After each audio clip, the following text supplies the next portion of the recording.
I'm Jackie Walters. I started as a parent governor in the 80s and I've been a governor ever since. I've been a governor at Newby for years and years now. I think the first thing to say is that the chair leads the governing body and is the point of contact with the head teacher, but the governors are a team, and it's really important that the chair doesn't make decisions outside the governing body unless it's an emergency or an urgent matter. But at the same time, it's useful for the chair and the head to have a close relationship, that the head feels that she or he can contact you at any time, and especially with new heads, and we've had quite a number of heads here, but with new heads it's important to just be able to sound somebody out occasionally, somebody outside the school, somebody who's not working for the local authority, somebody who's a bit more independent. And I found that with new heads, you may get rung 3 or 4 times a week in their first week, and then maybe 3 times in the second week, and by the 3rd or 4th week they've decided, yes, well, I can do that without consulting the chair, so that's okay. But I think you have to give the time that head teachers need. Hi, my name's Chris Bunting. I'm Director at Bradford Birth to 19, a school improvement and teacher training organisation based at St Edmunds Nursery School in Girlington, Bradford, but I'm also Chair of Governors at Saltaire Primary School.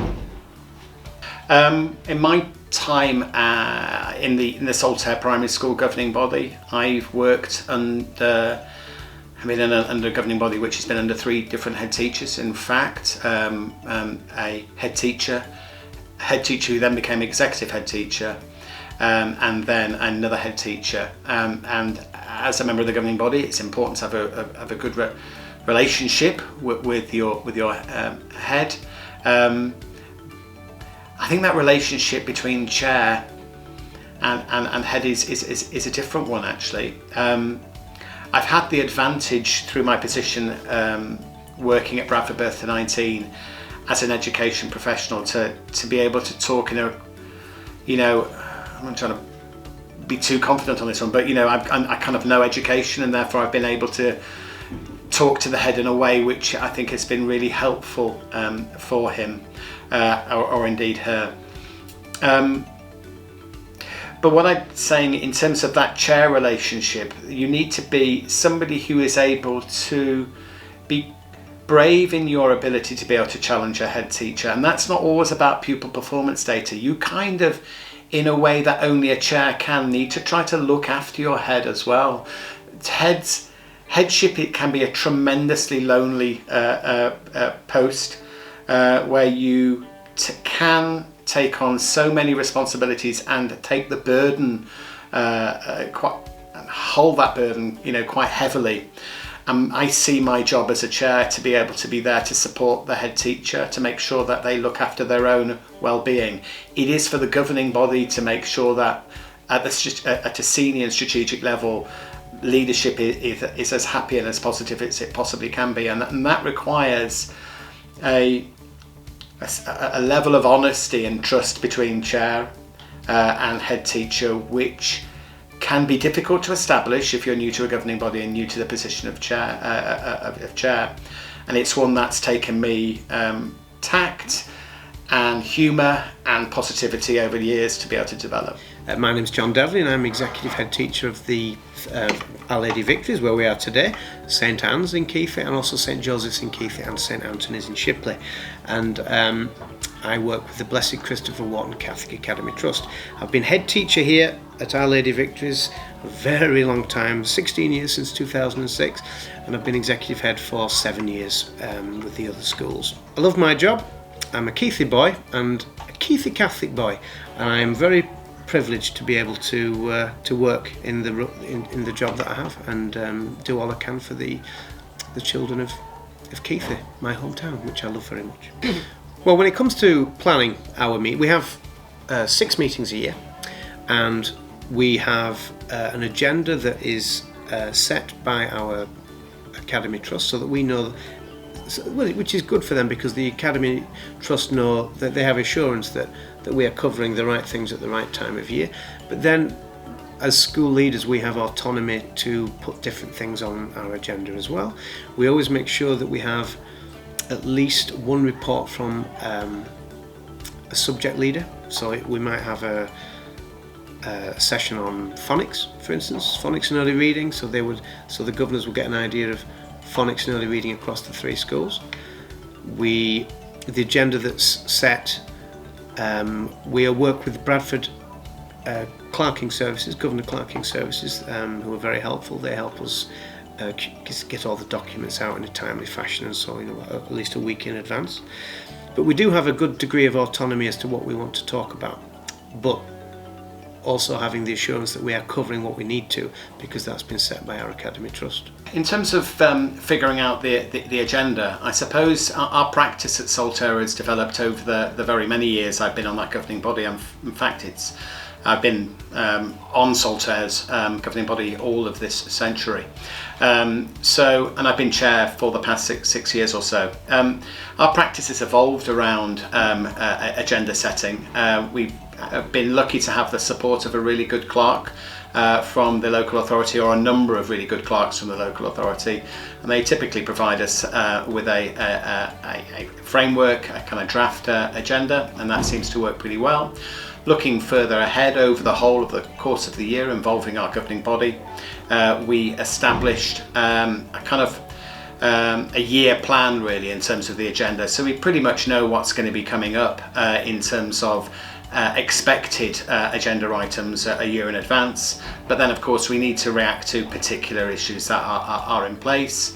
But we have a really clear timetable in terms of the agenda, particular times in the year where we need to be looking at reviewing performance data, other times in the year that we need to be looking at the budget, and those kind of that agenda, those agendas are created and planned for in advance. I work through the agenda with the head teacher at Saltire in a really effective way. We have worked with each other for a number of years, and it's a respectful, challenging and supportive relationship. We've got a really good two-way communication about that, and it seems to work really well.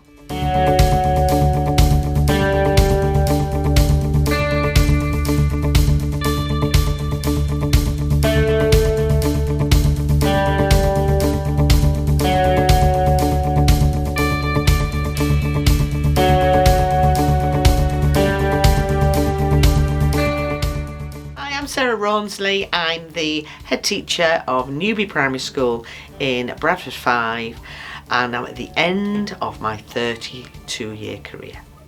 When I prepare for governing body meetings, I do so about 3 weeks prior to a meeting. It starts with a conversation with myself and chair and the clerk, and we talk about what we had on the minutes from last time, what do we want on the agenda, that's then shared across. Having a close relationship with your clerk and your chair is really important. That trust is important. Then 2 weeks prior to a governing body meeting, particularly a full governing body meeting, I will then prepare my head teacher's report. I usually take some time out of school to do that because I need to concentrate.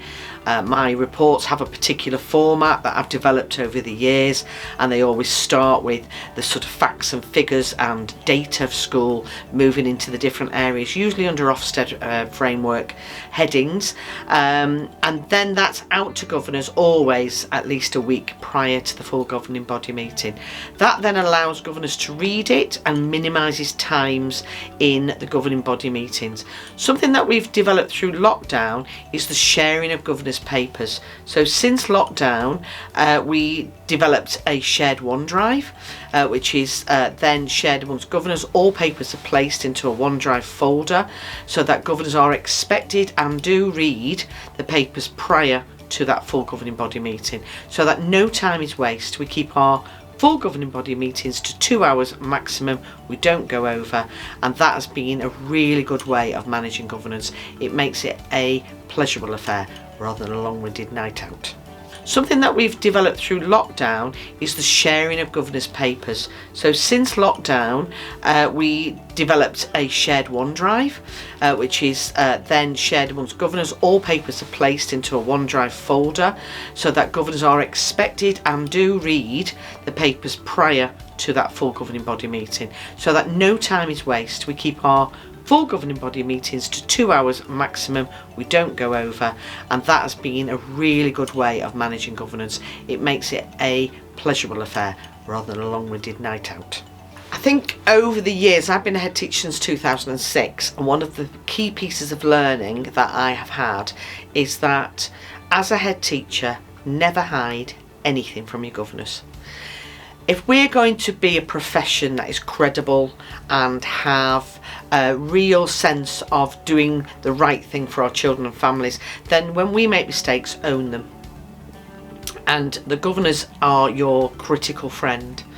So hence, when we are in governing body meetings, I am happy to accept challenge. And that challenge, if it's not there, I prompt and say, now ask me a question about that because I want to tell you about that.